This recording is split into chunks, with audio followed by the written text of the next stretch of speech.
नमस्कार मंडळी, तुम्हा सर्वांचं खूप मनापासून स्वागत आहे आपल्या एका नवीन ब्लॉगमध्ये। तर हे आमच्या घरासमोरचं आंब्याचं झाड आहे। तुम्ही बघू शकता यावेळेला किती मोहर आलाय आंब्याच्या झाडाला। आणि या झाडाला आम्ही कोणतेही खत किंवा फवारणी करत नाही, म्हणजे कधीच आम्ही या झाडाला कोणतेही खत वापरलं नाही आहे किंवा फवारणी केलेली नाही आहे। हे प्युअर ऑर्गॅनिक आंबे आहेत आणि यावेळेला तर खूप जास्त मोहर आलेला झाडाला। आणि हा जो आंबा आहे ना, तो दरवर्षी नाही धरत, म्हणजे एक वर्ष आड करून धरतो। गेल्या वर्षी या झाडाला काही जास्त आंबे लागले नव्हते, पण यावर्षी मात्र खूप जास्त आंबे लागलेले। सो यावेळेला मे महिन्यामध्ये खूप सारी मजा येणार आहे, एप्रिल मे महिन्यामध्ये आंबे खायला। तुम्ही सुद्धा नक्की या।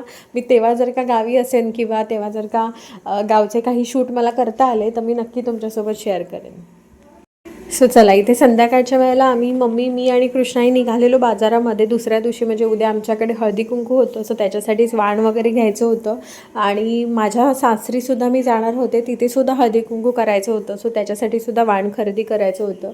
सो इथे मी वाण खरेदी करून घेतलं। त्याच्यानंतर आम्ही थोडंसं सुपर मार्केटमध्ये गेलो। आजकाल म्हणजे आमच्या गावी ना अशी सुपर मार्केट बरीच ओपन झालेली आहेत, म्हणजे जसं मुंबईच्या ठिकाणी सुपर मार्केट असतात किंवा डीमार्ट्स वगैरे असतात, जिथे आपल्याला अशा प्रकारचे रकाने बघायला मिळतात आणि स्वतः जाऊन आतमध्ये आपण शॉपिंग करायचं। तशा ठिकाणचे म्हणजे तशा प्रकारची दुकानं आमच्या इथे आता बरीच ओपन झालेली आहेत। सो आम्ही तिथे जाऊन बरीचशी खरेदी केली, घरातलं सामान भरायचं होतं आम्हाला। त्याच्यानंतर घरी आलो, सगळं सामान बघू शकता तुम्ही, किती सारा बोजा झालेला आमच्याकडे।